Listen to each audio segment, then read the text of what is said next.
Assalamualaikum, selamat malam. Lagi rame videonya Kiai Imaduddin yang bikin merinding orang yang mendengarnya, terutama untuk orang-orang yang sangat konsen dengan Nusantara ini. Bisa dibilang ceramah ini sangat keras. Saya mendengarnya gimana ya?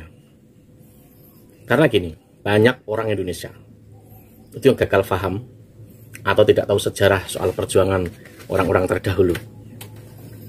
Taunya itu hanya di buku zaman SD.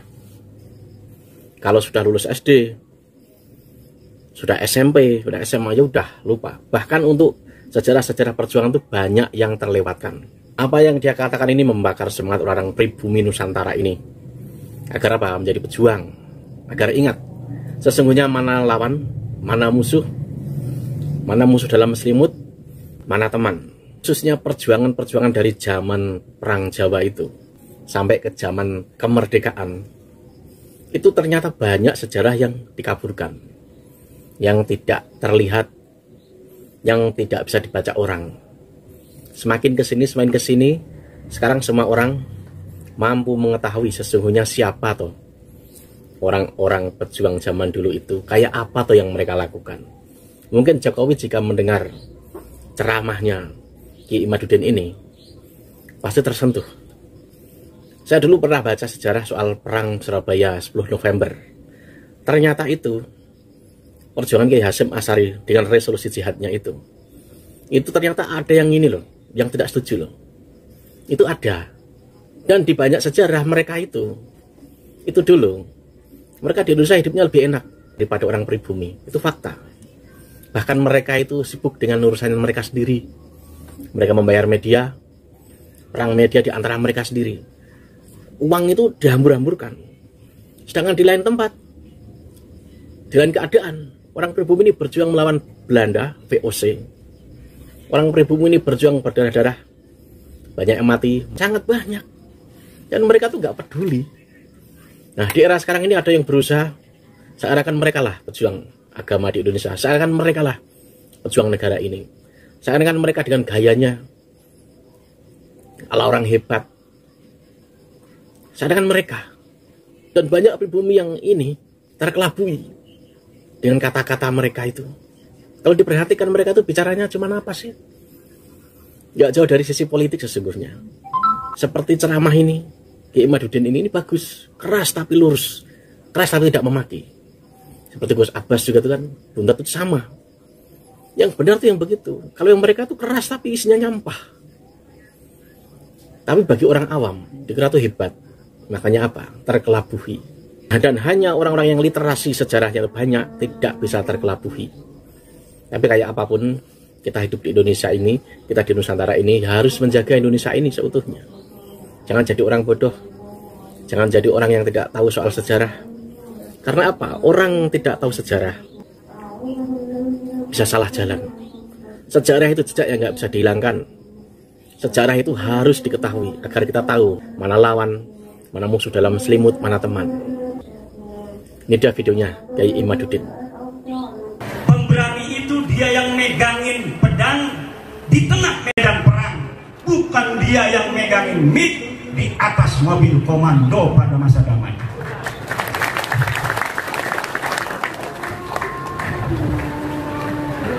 Ada orang ngajak-ngajak perang, megangin mic, teriak-teriak, siap perang, siap, siap perang, siap. Ya perang sama siapa? Kita kagak ada musuhnya, betul? Perang sama siapa? Perang sama polisi, bugot ente. Perang sama tentara, Anda mau memberontak negeri. Nggak ada penjajah, kita aman-aman saja. Ngadain acara pada suka hari ini aman tentram, betul nggak? Malam kemarin saya ceramah ditolak, menolak Imaduddin pemecah belah umat. Saya datang aja ngapain? Coba mana? Kagak ada yang ngomong. Kita sudah bisa ukur saudara keberanian orang-orang yang hari ini ada di Indonesia.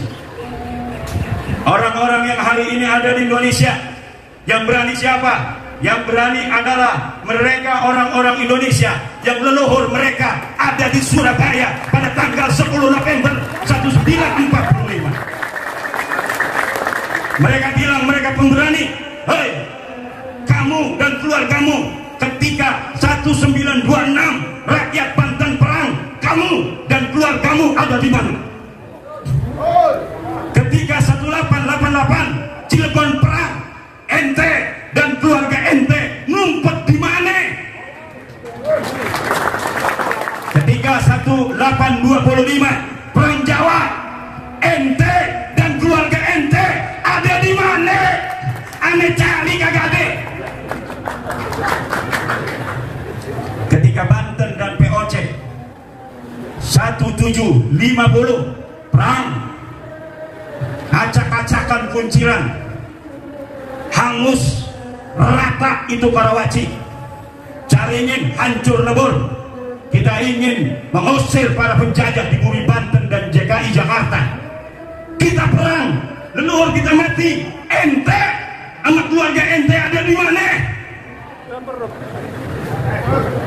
1654 perang Cisadane, dengan gaya Manuk Dadali, tentara Kesultanan Banten mengusir penjajah VOC, merebut Cipondo, merebut Kunciran, merebut Sudimara, merebut Pinang, agar kembali berada di bawah kekuasaan Kesultanan Banten, anak negeri sendiri.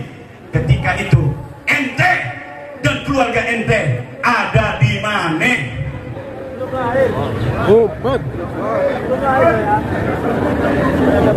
Ketika Sunan Ampel datang ke Banten pengen ngajarin Islam di orang-orang Banten, kemudian Sunan Ampel kagak diterima orang-orang Banten. Kenapa? Karena dia bukan orang Banten.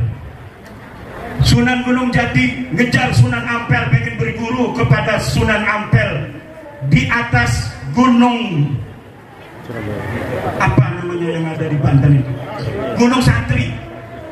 Sunan Ampel di Gunung Santri ngajarin santri, orang-orang nggak ada yang mau masuk Islam.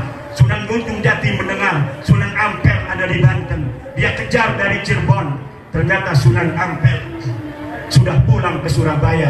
Akhirnya Sunan Gunung Jati kejar ke Surabaya, mondok di Surabaya, lalu belajar agama Sunan Gunung Jati pada Sunan Ampel. Ketika Sunan Ampel dengan susah payah menyebarkan agama Islam di Banten, ente dan keluarga ente ada di mana? Kemudian kata Sunan Gunung Jati, kata Sunan Ampel, wahai Gunung Jati, kalau kamu mau menyebarkan agama Islam di Banten, kamu diterima di Cirebon, wajar, kamu punya ibu orang Cirebon.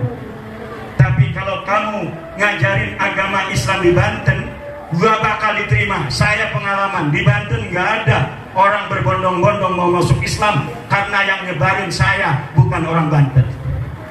Terus gimana, wahai guru, saya harus nyebarin Islam di Banten? Ente wirid hijib magrobi, cewek cantik orang Banten, ambil jadi gen istri. Akhirnya ada cewek cantik Nyai Kaum Banten.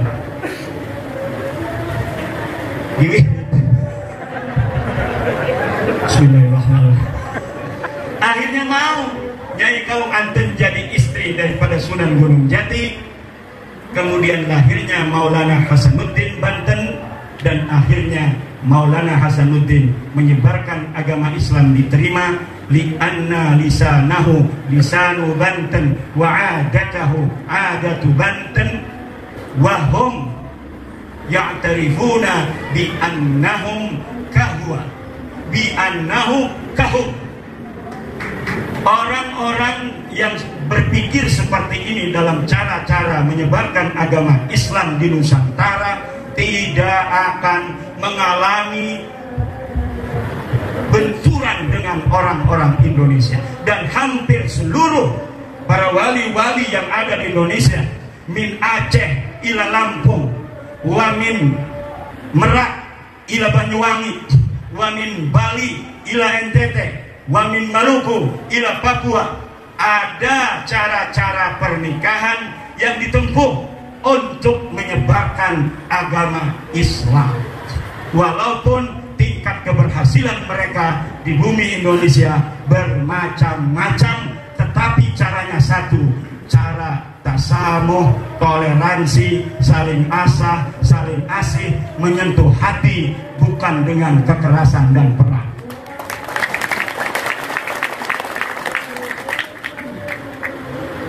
Ini ada orang yang kekerasan,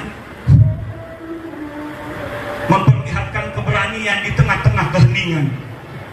Orang lagi damai, dia, saya paling berani, kita siap perang, takbir, Allahu Akbar.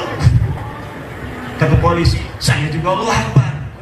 Mau perang dengan saya, ini Allahu Akbar, itu Allahu Akbar, Samiallahu liman hamidah. Giliran zaman perang kagak ada di sejarah, gimana urusannya? Kita baca-baca, ini ada kagak yang mati di medan perang? Ada enggak nih dari suhada-suhada 10 November? Kagak ada. Ada enggak di 1888 perang Cilegon? Kagak ada. Yang ada fatwa bahwa yang berontak pada orang kafir Belanda itu adalah orang yang melawan ajaran agama. Nah,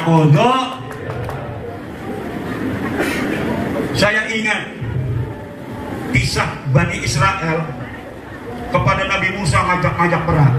Nabi Musa, ayo kita perang, kita kalahkan orang-orang Palestina. Takbir, Allahu Akbar. Giliran datang kewajiban perang kepada Nabi Musa, diumumkan pada Nabi Musa, wahai Bani Israel, betul seperti yang kalian inginkan, sekarang sudah datang perintah berjihad melawan orang-orang yang memusuhi kita, Bani Israel. Besok kita akan perang. Siap. Diem aja. Itu yang takbir-takbir kemarin kagak ada yang mongol. Yang ada apa yang mereka katakan, fadhhab anta wa rabbuka faqatila inna huna qa'idun. Hai Musa, kamu aja yang pergi sama Tuhanmu, peranglah kamu dengan Tuhanmu, kami di sini duduk enak-enakan. Itu orang Bani Israel, orang Yahudi. Watak Yahudi itu dimujib begitu. Satu ciri-ciri Yahudi, kalau lagi masa damai ngajakin lagi perang kagak mau dia. Ngapain gua, katanya mati nanti. Paling takut orang Yahudi pada kematian, saudara. Orang Yahudi paling takut mati. Itu ciri Yahudi pertama tuh. Yang kedua, penakut tapi sok berani di masa-masa damai. Kalau masa perang datang, ngumpet di bawah rok istrinya. Buktinya mana? Buktinya kagak ada satupun keluarga mereka masuk dalam syuhada Indonesia.